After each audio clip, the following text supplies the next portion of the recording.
La parolaccia più usata in lingua napoletana e a dire il vero anche in italiano è sicuramente la parola, con decenza parlando, cazzo.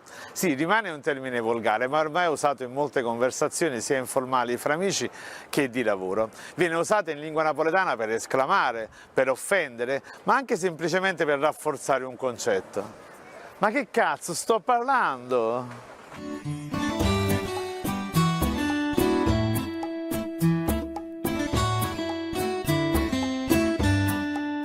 E cominciamo dall'utilizzo esclamativo.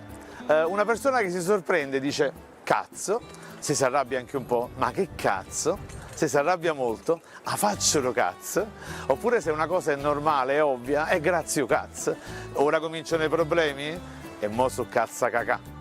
E continuiamo con l'utilizzo offensivo. Una persona sgradita, ne facci cazzo, oppure per esempio un cretino, uno stupido, è una capi cazzo. Uno che è proprio insignificante è una scardi cazzo. Uno che dà fastidio, uno che veramente dà più problemi che soluzioni è un cacacazzo.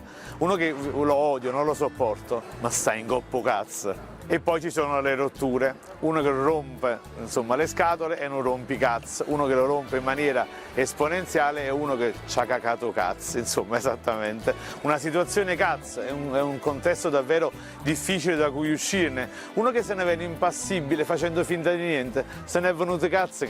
Ma o cazzo è a volte anche un titolo nobiliare, per esempio uno che ha un atteggiamento altezzoso pur non avendo nulla di nobiltà, chillate mi pare contro cazzo, ecco, ma io sono cazzi amari, ovvero qui sono augelli senza zucchero, che non ci sta una cazzo a bennere, ovvero non ci sta niente a fa, non me ne fottono un cazzo, cioè non me ne può importare di meno, direbbero i romani.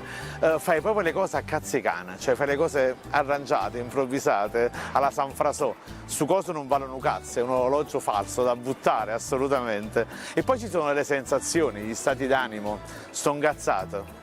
Poi la risposta immancabile è allora scindere cazzo e fatela appera, ecco.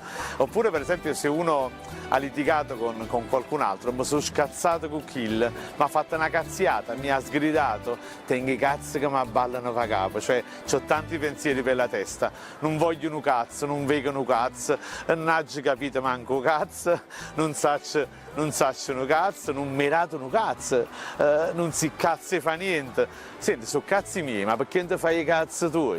Insomma, la parola cazzo entra in 1000 locuzioni napoletane e talvolta addirittura diventa un ausiliare, il to do, serve solo per rafforzare un concetto. Ma che cazzo stai dicendo? Ma che cazzo fai? Ma che cazzo vai trovando?